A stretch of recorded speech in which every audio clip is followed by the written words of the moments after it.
Adrián Jiménez en MBS Noticias. La Librera con Inés Recamier.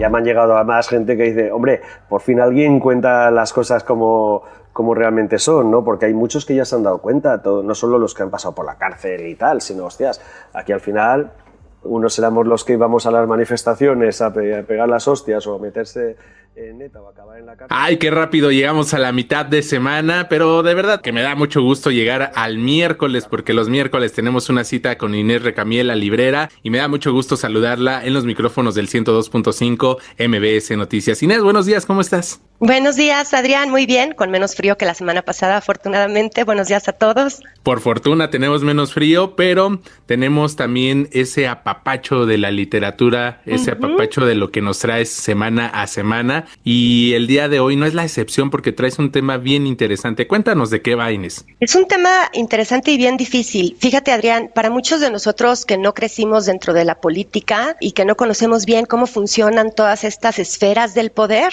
leí un libro interesantísimo que se llama Purgatorio, de John Sistiaga, un corresponsal de guerra vasco. Realmente Purgatorio nos habla del conflicto que se vivió con la ETA, ¿no? Esta organización terrorista independentista, pero creo que un pequeño ejemplo a pequeña escala de lo que estamos viviendo ahorita en nuestro país, y me gustaría platicar contigo de esta novela. La encuentran solamente en versión electrónica, no han querido traerla impresa a México, supongo que por algo, porque toca todos estos temas, ¿no? Sobre todo ¿cómo nace un movimiento? John Sistiaga nos dice que un movimiento nace siempre con un mesías o intelectuales que inventen y controlen la narrativa. Oye, Inés, pero no digas eso, porque si no, luego muchos de los que están casados con alguna ideología se molestan bastante. Siempre. Y ven, creo que es interesante traerlo a la mesa, porque cuando vemos las cosas en una totalidad o como un monolito, pues no damos entrada a la diversidad de pensamiento y a la pluralidad, que eso es lo que finalmente nos enriquece y nos da la oportunidad de mejorar como país y de enfrentar las problemáticas que enfrentan y que aquejan a la población.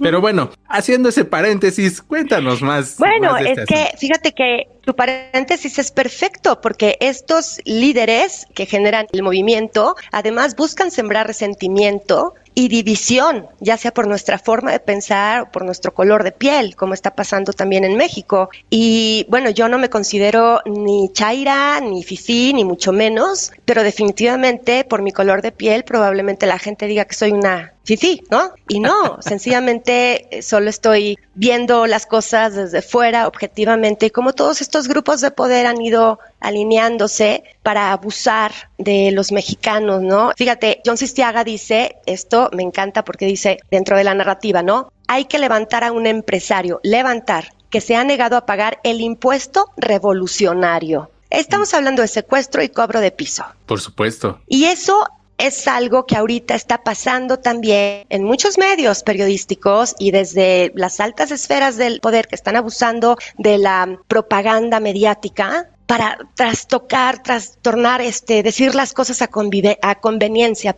¿no? Cuando te refieres a una pobre mujer y dices que murió de un infarto, cuando la estás viendo ahí, no sé, hincada enfrente de 20 narcos que además la golpearon, claro que va a morir de un infarto, es más que obvio, pero no es eso, o sea, tú me entiendes. Claro, Inés, creo que estas situaciones de tener una causa, digamos, y lo digo entre comillas, una causa revolucionaria y al amparo de esa idea cometer delitos, cometer atrocidades, pues no se vale. Y creo que en el purgatorio está bien descrito y bien narrado, pues este asunto que nos estás mencionando, además de que el autor pues es un periodista. Sí, no, bueno, y además él nació en el País Vasco y creció viendo cómo reclutaban a amigos suyos, a compañeros del colegio. Él lo vivió en carne propia. Él nos dice, por ejemplo, que estos líderes siempre necesitan un enemigo, siempre.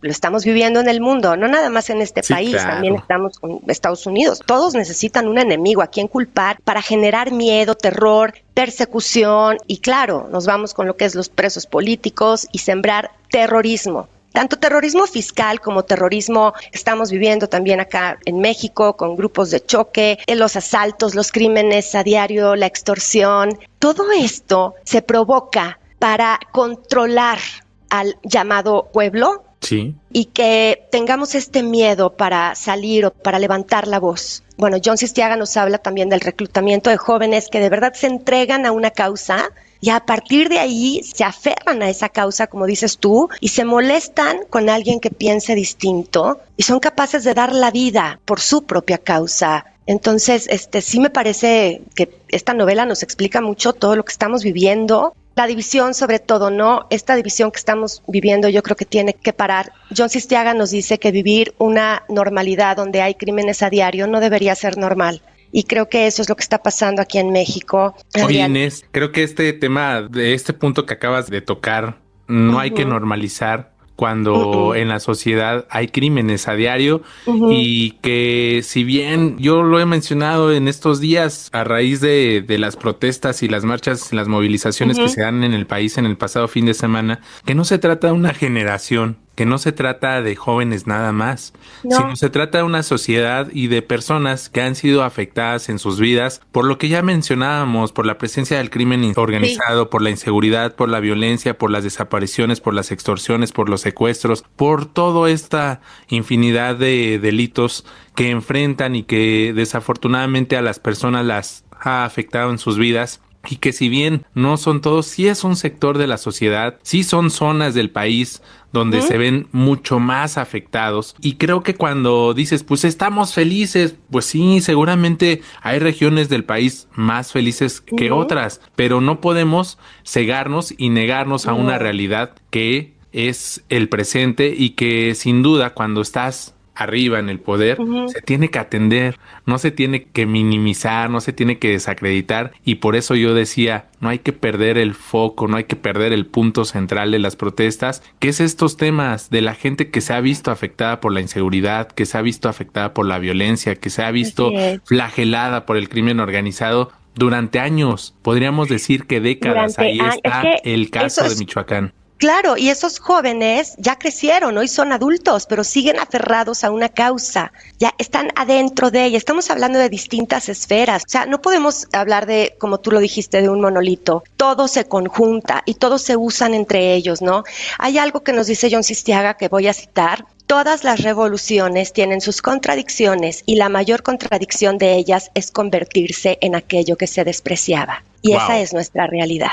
Y esa es la frase con la que yo creo que se tiene que enmarcar en letras de oro para entender. Y qué bueno que nos traes a la mesa al tema esta obra, que sin duda con lo que nos platicas dan ganas de conocerla a profundidad. Yo te comentaba fuera del aire que me interesa mucho y que la voy a conseguir porque sin duda siempre estos temas nos abren un poquito más el panorama del cuál tenemos de nuestro país y no solo de nuestro país, ¿no? Hablabas también del tema de Estados Unidos. Siempre hay un enemigo favorito para iniciar causas, para iniciar proyectos políticos y no es la excepción, ¿no? Entonces creo que aquí lo narra de manera Lo narra muy bien porque lo narra desde los personajes como personas comunes, normales, no como desde la política ni de la ideología, no, nos habla de personas que están viviendo allá adentro y quedan atrapadas allá adentro. Algunos abren los ojos, otros no abren los ojos y nos habla de este purgatorio con el que muchas de las víctimas y victimarios tienen que pasar porque a final de cuentas, híjoles, todos somos esos, somos un todo, ¿no? Y en este caso somos mexicanos y deberíamos ser un poco más empáticos, dejar esta división, no sé cómo decírtelo, pero ya existe un resentimiento que se ha generado, que ahorita está desbordado y eso nos lo platica John Sistiaga en Purgatorio y nos explica cómo, porque en toda guerra hay buenos y malos y yo quiero preguntarte quiénes son los buenos y quiénes son los malos. Inés, pues como cada miércoles te agradecemos siempre estas charlas, que nos hayas traído una opción más para abrir nuestras mentes, para ampliar nuestro panorama y no quedarnos en una sola idea y siempre pues tener esta diversidad de ideas es importante para mejorar, lo mencionaba, en un país, para tratar de ser mejores y para buscar un mejor futuro para los que vienen detrás de nosotros y que son las generaciones que nos están pues persiguiendo los pasos. Entonces, qué bueno que nos traes esto, Inés, y te agradecemos como cada semana. ¿En dónde te escuchamos? ¿En dónde te vemos? En YouTube me encuentran como Inés Recamier, tengo un programa como La Librera, ya estoy subiendo también ahí estos pequeños podcasts contigo que me encantan, nueva sección, y en todas mis redes sociales, en Facebook, en Twitter, en TikTok, en Instagram, Inés Recamier. Muchas gracias. No, gracias a ti, Adrián, y bonito día para todos.